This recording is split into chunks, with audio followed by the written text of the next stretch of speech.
మతం మార్పు కాదురా, మనసు మార్పురా.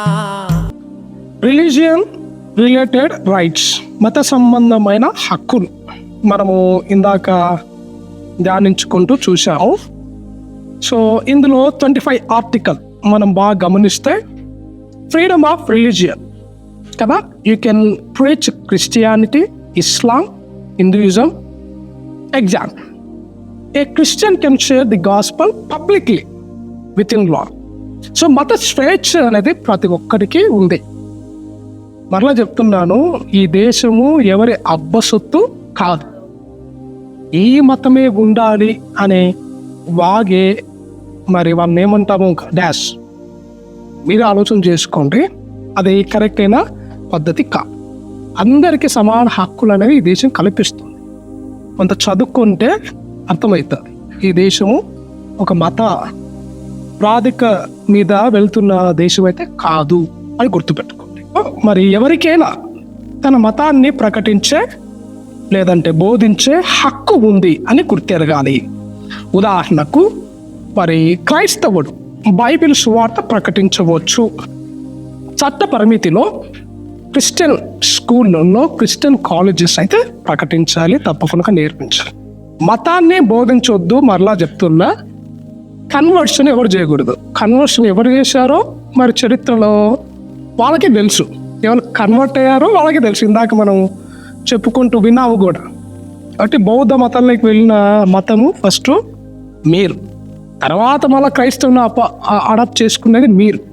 ఎస్సీలు కాదు. ఫస్ట్ చరిత్రను వక్రీకరించే ప్రయత్నము ఎప్పుడు కూడా జరగకూడదు.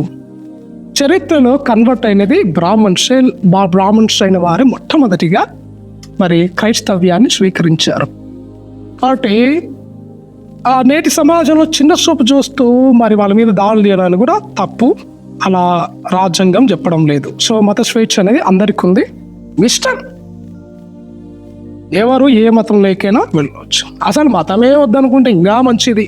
ఎందుకంటే బైబిల్ మతాన్ని బోధించడము లేదు అని గుర్తుపెట్టుకోవాలి. 26th ఆర్టికల్ వచ్చేసి religious groups can manage their own affairs. Example, churches can manage their worship services and institutions. So మనం ఇక్కడ గమనించవచ్చు 26వ ఆర్టికల్ ఏం చెప్తుందంటే, మత సంఘాలు లేదంటే మత పనులు స్వయంగా నిర్వహించుకోవచ్చు లేదంటే కార్యాలు జరుపుకోవచ్చు. ఉదాహరణకు చర్చిలో ఆరాధన కార్యక్రమాలు కానీ పాఠశాలలు కూడా నడిపించుకోవచ్చు అని ఇంత స్పష్టంగా రాజ్యాంగం అనేది చెప్తుంది. 27 ఆర్టికల్ వచ్చేసి, no one can be forced to be pay for promoting any religion. Example, government cannot collect any tax to fund temples, churches, mosques. ఏ మత ప్రచారం కోసము పన్ను వసూలు చేయరాదు. ఉదాహరణకు ప్రభుత్వము చర్చి, దేవాలయం, మసీదు కోసము పన్నులు తీసుకునరాదు.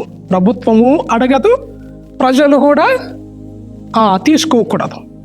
డబ్బు కోసం పబ్లిక్లో విశేషంగా చాలా జాగ్రత్త ఉండాలి. ఈ విషయాల్లో ఎవరిని కూడా మనము బలవంతంగా మీరు కట్టాలి, ఇది చెయ్యాలని. మరి ఎవరు అడుగుతున్నారు? బైక్లో వెళ్తుంటే రోడ్లో ఆపి ఒక అబ్బాయి దారం వేసి డబ్బు కట్టుంటున్నాడు. మనకి ఎవరులే, ఇంకా అర్థమైపోతుంది, వాళ్ళకి అర్థమైపోతుంది. చందా అని అడుగుతూ ఉన్నారు. తర్వాత కట్టేంత వరకు వదిలిపెట్టలేదు నన్ను. వారి విశ్వాసాన్ని గౌరవించి కట్టాం. పోస్ట్ చేస్తున్నది ఎవరు? దేవుళ్ళ పేరిట అడుక్కునేది ఎవరు? అది మీ విజ్ఞతకి వదిలిపడుతున్నా. మీరు ఒకసారి ఆలోచన చేసుకోండి. కాబట్టి క్రైస్తవులకు అయితే ఎప్పుడు మనం చేయకూడదు, మనం చేయం కూడా. అలా దేవుని పేరిట ఎవరిని అడ్డం వేసి రోడ్లను అలా అడుక్కునే వాళ్ళు మరి ఏ మతం కూడా ఆలోచన చేసుకోవాలి. 28 no compulsory religions teaching in government schools. ఇది okay. Government school child cannot be forced to study Hindu prayers or Bible lessons. ప్రభుత్వ పాఠశాలలో మత బోధన బలవంతం చేయరాదు. ఉదాహరణకు ప్రభుత్వ పాఠశాలలో పిల్లలకు బైబిల్ లేదా హిందూ ప్రార్థనలు బలవంతం చేయరాదు. మరి ఎవరు చేస్తున్నా అర్థం చేసుకోవాలి. ప్రభుత్వ పాఠశాలని చెప్పుకుంటే ఇది కూడా ఆలోచన చేయాలి. ఆలోచించండి. ప్రభుత్వ పాఠశాలలో మరి అన్ని పండుగలు వచ్చినప్పుడు ఒక రకంగా చేస్తారు, మరి క్రైస్తవుల పండుగ వచ్చినప్పుడు చూడండి వాళ్ళకొక న్యాయం మనకొక న్యాయం అన్నట్లు ఈ ప్రభుత్వ స్కూళ్ళు అనేవి వ్యవహరించేది చాలా బాధ. ఎందుకంటే అందులో నేను కూడా చదివాను కాబట్టి తెలుసు. కాబట్టి మీకొక న్యాయం మాకొక న్యాయం అనేది ఉండకూడదు. రాజ్యాంగంలో ప్రభుత్వ స్కూళ్ళలో ఏ మతం అధికారికంగా ఉండకూడదు. మరి ఎందుకు ఉంది? ఎందుకు మరి అవి వేస్తున్నారు? ఎందుకు పిల్లల్ని కూడా ఆ పూజ ఈ పూజ ఇది అదే అని చెప్పి ఆ మతాల పేరట బలవంతం చేస్తున్నది ఎవరు? మీరు కాదంటారా? క్రైస్తవులు చేస్తున్నారా? వచ్చా స్కూల్లో కాదు కదా. ముస్లింలు ఏమైనా చేస్తున్నారా? కాదు కదా. కానీ చేసేది ఎవరో ఒకసారి మీరే ఆలోచన చేసుకో. రాజ్యాంగం అయితే చెప్తుంది, మీరేమో మరి ఇది చేస్తున్నప్పుడు రాజ్యానికి విరుద్ధంగా రాజ్య అధికారానికి విరుద్ధంగా లేదంటే రాజ్యాంగానికి విరుద్ధంగా చేస్తున్నది ప్రవర్తిస్తున్నది మీరు కాదా? ఇంకపోతే 13th మైనారిటీస్ రిలీజియస్ అనేది మనం ఇక్కడ చూడగలం. Can run own their schools. Example Christian colleges like Loyola, Muslim colleges, Telugu medium schools in Tamil Nadu. నాకనే మనం చెప్పుకున్నట్లు మైనారిటీస్ అని చెప్పుకుంటున్న మరి విద్యా సంస్థలు కూడా నడిపించుకోవచ్చు, వారికి కూడా హక్కు ఉంది. మరి క్రైస్తవ విద్యా సంస్థలు లయోలా కావచ్చు, లేదంటే ముస్లిం పాఠశాలలు కావచ్చు, తమిళనాడులో తెలుగు పాఠశాలలు కావచ్చు, వేరే రాష్ట్రాల్లో అక్కడ ఉన్న పాపులేషన్ బట్టి స్కూల్ అవన్నీ నడిపించుకోవచ్చు, తప్పేం కాదు.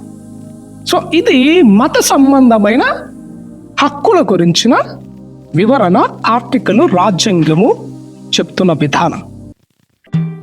మత మార్పు కాదురా మనసు మార్పురా, సువార్త అంటే సిద్ధాంతం కాదురా సర్వలోక రక్షరా, సువార్త అంటే దేవుని శక్తిరా వట్టి మాటలు కాదు, దేవుని శక్తిరా వట్టి మాటలు కాదు, జేబు నిండా పెట్టేది కాదు,